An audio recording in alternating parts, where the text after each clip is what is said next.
Mogi das Cruzes está localizada na região do Alto Tietê, a um pouco mais de 50 quilômetros da capital paulista, também conhecida carinhosamente como a Terra do Caqui.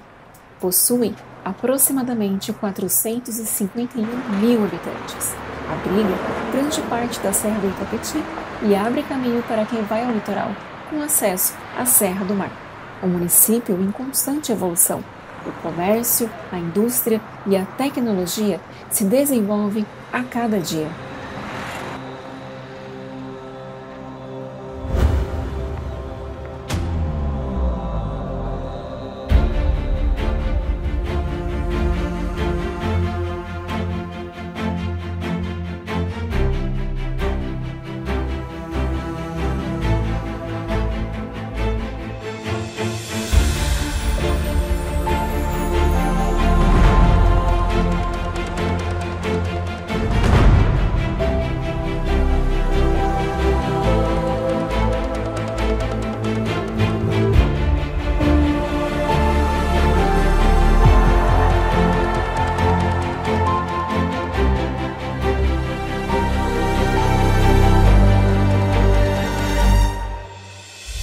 Com 460 anos, a história de Mogi das Cruzes se entrelaça com a história do país. Hoje nós vamos falar sobre o Casarão do Carmo, um importante ponto cultural para a nossa cidade. Fatos que marcaram sua trajetória para sempre. Desde sua arquitetura, construção, a quem um dia pertenceu, até se tornar nos dias de hoje o Museu Visconde de Mauá. As primeiras informações encontradas aparecem a partir da metade do século XVII. Na planta inicial da cidade, podemos ver a divisão da área pertencente à Ordem dos Carmelitas, onde mostra uma área denominada Intramuros do Carmo. Por volta de um século depois, foi dividida em 2 quarteirões, devido à expansão das conhecidas ruas José Bonifácio e Senador Dantas. Já a planta da cidade de Mogi das Cruzes de 1901, com mais detalhes, nos mostra a evolução dos arredores, com destaques às esquinas das ruas José Bonifácio e Doutor Correia. Essa grande construção é a mais antiga representação do Casarão do Carmo. Em 1921, o casarão foi adquirido pela família Bourron, uma família de origem francesa com influência na capital paulista, justamente por exercerem atividades na área da medicina. O Dr. Celestino Bourron, por exemplo, foi médico, diretor da Faculdade de Medicina da USP e patrono da 38ª cadeira da Academia de Medicina de São Paulo. Vieram para cá em busca do conforto, do lazer, de descanso e também por conta do clima. Praticamente em frente ao Teatro Vasques, que já existia na época, você pode imaginar como era o clima de festividade e hospitalidade que a família Bourron recebia os seus convidados. Dentre os convidados estavam Dom Duarte Leopoldo e Silva e Dom José Gaspar Afonso e Silva. A população, então, apelidou o casarão de Casa do Bispo. O Museu Visconde de Mauá abriga muitas peças que contam acontecimentos importantes dos nossos antepassados, como, por exemplo, a preciosa bandeira do Império, bordada a ouro sobre damasco. Acredita-se que, ao passar pela cidade em uma de suas visitas a Mogi, a comitiva de Dom Pedro I tenha esquecido a bandeira aqui. A escada de caracol em madeira foi utilizada na área do convento da Igreja do Rosário, que era localizada na antiga Rua 13 de Maio, hoje a atual Rua Doutor Deodato Wertheimer. Imagens de como a cidade era antigamente. Artistas, desde sempre presentes, contemplavam a arquitetura local e as registravam em diversos quadros. Muitos deles você também encontra por aqui. Cadeira de arruar ou cadeira de ir à rua, com cobertura em piso, era usada pelos ricos, os considerados nobres. Na época, eram carregados pelos escravos.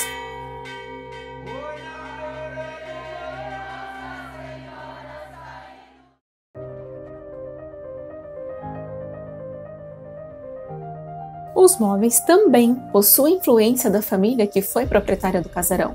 O doutor Alberto Luiz Rodrigues Ferreira foi descendente de Luiz Antônio de Távola, o governador da capitania de São Paulo entre 1732 e 1737, o Conde de Sarzedas. Dr. Alberto foi casado com Maria Liduína Burrol e recebeu de herança os móveis do Conde de Sarzedas. A beleza, requinte e tamanho, sobretudo para a época, ganham destaque. A cama do Conde tem a cabeceira com mais de 2 metros de altura e é toda trabalhada em madeira maciça. Com o passar do tempo, os Burrol deixaram de frequentar o casarão, ficando assim fechado por um longo período, sendo que a partir de 1955 o casarão foi alugado. E em 1973, a família vende o casarão e o seu proprietário mantém a continuidade em alugá-lo. Os móveis, então, foram doados à municipalidade.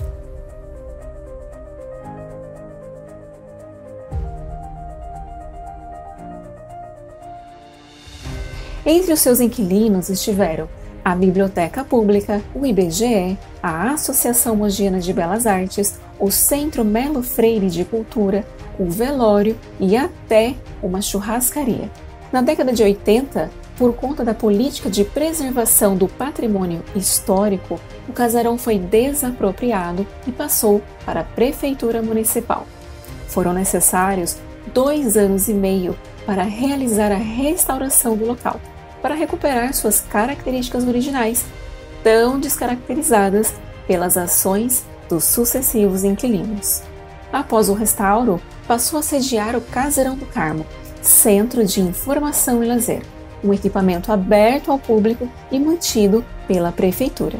Oferecia biblioteca, biblioteca infantil, hemeroteca, videoteca e fonoteca, sala de vídeo e sala de oficinas. Por volta do ano 2000, a então Coordenadoria de Cultura instala-se no casarão, permanecendo até 2009, quando se tornou secretaria. A biblioteca deixou o casarão no fim de 2005. Atualmente, ocupa o Museu Histórico e Pedagógico Visconde de Mauá e a Coordenadoria de Turismo. O Museu Mogiano foi criado pela Lei Municipal nº 30, de 5 de junho de 1948, como um anexo da Biblioteca Pública Municipal. E, paralelamente, o governo do Estado de São Paulo iniciou um projeto cultural abrangendo todo o território paulista e estabeleceu ações de fomento e, através de decretos estaduais paulistas, criou os Museus Históricos e Pedagógicos nas décadas de 1950 a 1970, sob a direção do Serviço de Museus Históricos, instalando-os em diversas cidades do interior. Com o tempo, isso resultou na maior rede de museus históricos e públicos criados no Brasil. Após convênio com a Secretaria de Estado dos Negócios da Educação, em novembro de 1958, Mogi das Cruzes aderiu à rede de museus e, sob o decreto estadual, o Museu Municipal passa a denominar-se Museu Histórico e Pedagógico Visconde de Mauá. Foi utilizado como método de consagração a nomeação de um patrono para cada museu histórico e pedagógico criado, para ser reverenciado e rememorado pela população. Dessa forma, para Mogi das Cruzes, o museu recebeu como patrono de seu museu o Visconde de Mauá. Irineu Evangelista de Souza, Visconde de Mauá, foi um comerciante, armador, industrial e banqueiro brasileiro. Por contribuição à industrialização no Brasil no período do Império, obteve os títulos nobiliárquicos, primeiro de barão e depois de Visconde de Mauá.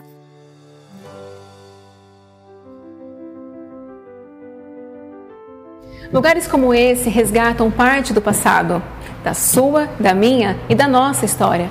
Venha conhecer o Casarão.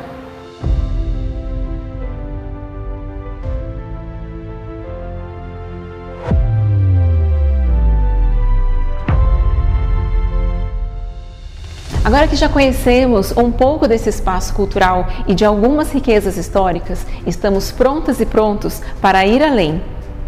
Afinal, você pode perceber que fizemos uma viagem no tempo, através das diversas características de um passado que pulsa aqui dentro. Então, vamos conhecer atividades que se fazem presentes, situações que dão origem à criação de diversas novas histórias. Num contexto criativo, artístico e até divertido, percebemos que novas realidades se consolidam todos os dias. Afinal, não percebemos, mas é na nossa rotina que nós escrevemos a nossa história.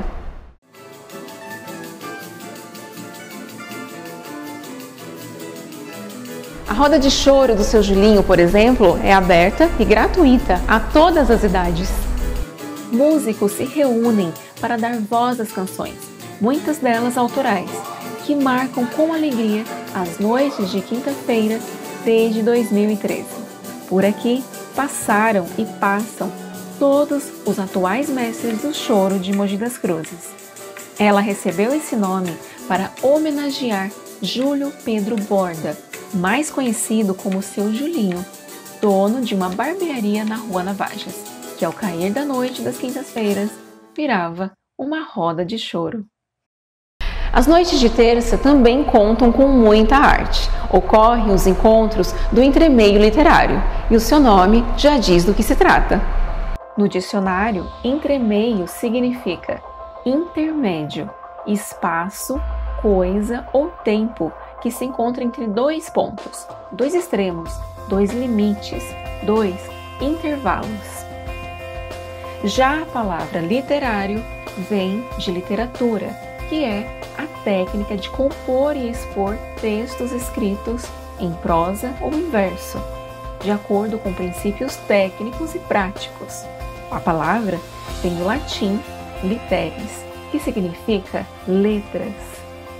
Poeticamente, podemos dizer que entremeio literário seja o encontro entre o espaço e tempo, entre artistas, leitores, poetas que falam sobre suas próprias obras e também de obras de outros autores, contemplando e entrelaçando tudo aquilo que eles já fizeram. Esporadicamente, ocorrem oficinas artísticas como as de cinema e teatro, aberturas de diálogos importantes para diversas causas culturais. Daqui surgem muitos novos autores. O incentivo à leitura traz ao participante o encontro com a arte das palavras e com as asas do artista, fazendo também o encontro e sobreposições dos resultados das suas obras. A Fátima, por exemplo, frequenta o entremeio literário desde 2010. Ela já foi recicladora e hoje trabalha como diarista. E foi aqui que ela aprimorou a sua leitura. Gostou e cresceu tanto que já publicou 2 obras. O Meu Mundo é uma Poesia, em 2015, e Cicatrizes, em 2019. Olha, ele representa para mim um ponto de partida, vou dizer assim. Porque depois que eu vim para cá, que conheci as pessoas, o pessoal do entremeio, então eu fui ficando devagarzinho e, como eu falei para você, o Cavenati, né, o mais atrevido da turma, então ele ficava: Fátima, fala alguma coisa, Fátima, fala alguma coisa, escreve uma poesia. E eu dizia para ele: eu não sei escrever poesia. Ele disse: sabe sim, vai escrevendo e daqui a pouco está pronto. E depois traz para a gente ver. Aí, aos poucos, eu fui escrevendo. E daí, eu já estava com o primeiro livro pronto. Aí eu fiz mais um, escrevi mais. E o segundo livro, o meu sonho era querer ser alguém na minha vida. Porque eu estava cansada de ser recicladora. Eu olhava para mim e via aquela coisa feia. Cabelo feio, pé feio, roupa feia, tudo feio. E eu pensei: eu quero ser alguém na minha vida. E não sabia o que fazer. Eu queria que alguém me dissesse qual era a mágica para eu mudar. Aí eu cheguei lá e falei com o Mauro Malaquias. Ele me atendeu muito bem. Aí ele perguntou para mim o que eu fazia, né? Eu falei, não, eu trabalho como recicladora. Aí ele falou assim, ai, que legal, por que você não faz um livro? Eu não escreve um livro da sua vida. Eu falei, não, eu não sei escrever, sabe sim. Escrever livro, escrever poesia é como você faz uma crochê. Você vai pôr num ponto, depois outro ponto. Quando você vê a peça está pronta, é assim que faz a poesia. Aí ele falou assim, vai lá no Entremeio Literário com a Carla Pozo e com os outros que estão lá e você vai se dar bem. Aí demorei 2 meses para vir aqui. Depois de 2 meses vim para cá e aqui comecei com eles e como ainda permaneço até agora. Se eu for contar a minha vida inteirinha, só nesse pedacinho dos 55 até os 60 vai dar muito pano. Desde 2014, o Alan Gonçalves, hoje ator e cineasta independente, participa de oficinas que envolvem criação de roteiro, produção e atuação, como a Cine Poemas, Cine Musical e entre outras aqui no Casarão. Mais tarde, durante o ano de 2020, produziu e dirigiu um curta-metragem dedicado a uma releitura de um dos poemas da escritora Fátima. Além disso, Alan também produziu outras obras, inclusive uma delas, o filme Jardim que Sangrava. Levou o prêmio da 4ª edição do Festival Curta Suzano, na categoria de Melhor Ator. Queria subir ao céu, queria descer ao mar.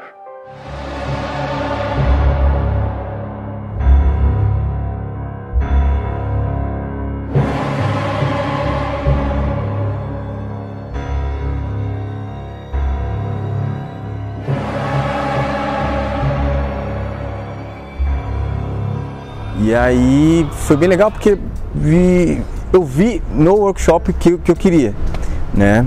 E nesse mesmo ano teve uma série de oficinas, né, da Poieses, onde aí foi o meu primeiro filme coletivo, né, que foi o Depois. Foi um ano bem legal, bem interessante. Paralelo a isso eu participava de outro grupo também. Só que aí no ano seguinte, aí sim foi assim, acho que a grande virada a grande decisão que eu tomei na vida mesmo de falar, eu vou trabalhar com cinema, foi numa oficina que nasceu aqui, que foi com Vereda Serena, né, que foi no Cine Musical. Sim, as oficinas são muito importantes porque eu já fui muito oficina assim, mesmo sabendo alguma coisa, mesmo assim, eu sabia como é que era, refazendo oficinas. Mas lá eu conheci outras pessoas. Então ela serve, além de você participar, absorver conhecimento, para você fazer um networking, né? Para você conhecer pessoas que fazem a mesma coisa que você, que mora nessa sociedade. E aqui no Casarão, especificamente, não é só um lugar que a gente fez oficina, a gente exibiu filmes aqui também, né? O Jardim que Sangrava, por exemplo, que foi bem naquela salinha ali, a gente fez a premiere dele aqui, né? E foi muito legal, assim. Então viram um point, assim, não só de você fazer as oficinas, mas de você reencontrar pessoas e de você celebrar o seu trabalho, né? E fica em frente a Praça do Carmo, que é um ponto central, que fica em frente ao teatro. Então a gente sempre passa por aqui, né? Então, assim, visualmente, do ponto de vista de ponto turístico, né, tem essa característica, né? Porque aqui eu conheço, desde que eu me conheço por gente, eu passo aqui em frente de Casarão. O Nando Rodrigues teve um dos seus primeiros contatos com a arte através do projeto Poieses, que ocorreu em 2014 no Casarão. Já produziu diversas obras, entre elas a mais importante da sua carreira até o momento, A Lenda de Fênix, um fan-filme baseado no anime Os Cavaleiros do Zodíaco. As suas mãos estão manchadas de sangue, Cavaleiro de Fênix. Sintam bater das asas flamejantes de Fênix, capazes de destruir até mesmo as estrelas! Ave Fênix! Nando, além de ator de cinema e teatro, é também produtor de cinema independente. Bom, posso dizer com propriedade que o Casarão marcou muito a minha vida e principalmente o meu início na trajetória naquilo que hoje é parte do meu trabalho praticamente inteiro, que é o cinema, né, o audiovisual. Eu comecei, assim como meu amigo Alan também, comecei nas oficinas que foram realizadas aqui, de forma gratuita, isso que é o mais legal. Abriu espaço, abriu muitas portas para muitos que trabalham com produção de vídeo, com audiovisual, é o meu caso inclusive, né. Muitas das vezes eu estava passando, às vezes aqui na cidade, no centro, quinta-feira à noite, e estava tendo roda de choro aqui, né. Isso era muito interessante porque sempre foram eventos gratuitos que aconteciam, aberto pra galera, né? Então acho que essa parte cultural do Casarão é muito importante. Acho que o cinema independente tem muito disso, da gente poder integrar e um ajudar o trabalho do outro. E a gente aprendeu muito disso nas oficinas que eram feitas aqui. Eu lembro que às vezes um estava dirigindo, outro estava atuando, mas depois já tinha que segurar o boom, né, trocar, e depois já tinha que ajudar na maquiagem, no figurino. E eu acho que não apenas o cinema, mas esse trabalho artístico é isso, é muito do coletivo, da gente se ajudar sem ter receio de fazer alguma coisa que você não sabe. Acho que é o aprendizado em si, eu acho que isso é muito importante. E o Casarão foi uma das coisas que nos ajudou a construir isso, não apenas no nosso trabalho, mas no nosso caráter, né? De você estar aberto a novas possibilidades. Algumas oficinas que a gente já fez, passando por atuação, por parte de trilha sonora, a gente já fez roteiro, muitas coisas do cinema que eu aprendi, que eu uso hoje, estratégicas e tal, aprendi aqui, naquela sala ali. Então acho que isso é muito legal também, eu guardo até hoje essas lembranças memoráveis.